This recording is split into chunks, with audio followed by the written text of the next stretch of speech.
দর্শক আজকে আমাদের সাথে যুক্ত হবে জনপ্রিয় flop batting Mohammad Liton Das. Welcome Mohammad Liton Das. আমার নাম কোনো মোহাম্মদ লিটন দাস না, আমার নাম ডাকর লিটন দাস। হ্যাঁ, যাই হোক, ঢাকার লিটন দাস, আপনাদের আরব আমিরাতের মতো একটা বাচ্চা দেশের সাথে হারলেন, এটা তো লজ্জাজনক বিষয়। কেমনে হারলেন? আরব আমিরাত কোনো খারাপ টিম নাকি? ওরা 10 বছর যা খায় আমরা তো একদিনও তা খাই না। আপনার সরকার এত টাকা বেতন দেয়, এই টাকা দিয়ে আপনি কি করেন? এই বেতন দিয়ে তো আমার বইয়ের মেকআপই চলে না। আপনার কাছে আমার 2 নাম্বার প্রশ্ন, আপনি কোন শট খেলতে পছন্দ করেন? আমি ডাক শট খেলতে পছন্দ করি। এটা আবার শট হয় নাকি? হ্যাঁ, আপনারা ভালো একটা ক্রিকেট টিম হবে। আমাদের জন্য সরকারের উচিত যে আমাদের বেতন গুলো বাড়িয়ে দেওয়া। আমাদের বেতন দিয়ে তো আমাদের বইয়ের মেকআপই হয় না, আমরা খেলবো কিভাবে? ওনাদের উচিত আমাদের বেতনটা বাড়িয়ে দেওয়া। আচ্ছা, যাই হোক, আপনার প্রিয় ক্রিকেটার?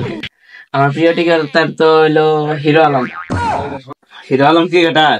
হ্যাঁ, তার সাথে তো আমরা আন্ডার-90 খেলছি। তাহলে ওর কাছে আপনি ডাক মারা শিখছেন? জি, ওর কাছে আমি ডাক আর ফ্লপ মারা শিখছি। যাই হোক, আপনি অনেক জীবনে ডাক মারছেন, তার জন্য আপনার জন্য একটা বিশেষ পুরস্কার আছে, কারণ আপনাকে পুরস্কারটা দেওয়া হবে। আচ্ছা,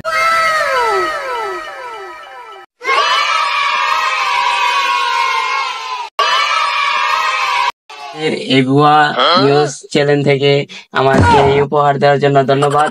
আপনারা সবাই ভালো থাকবেন, সুস্থ থাকবেন। আল্লাহ হাফেজ।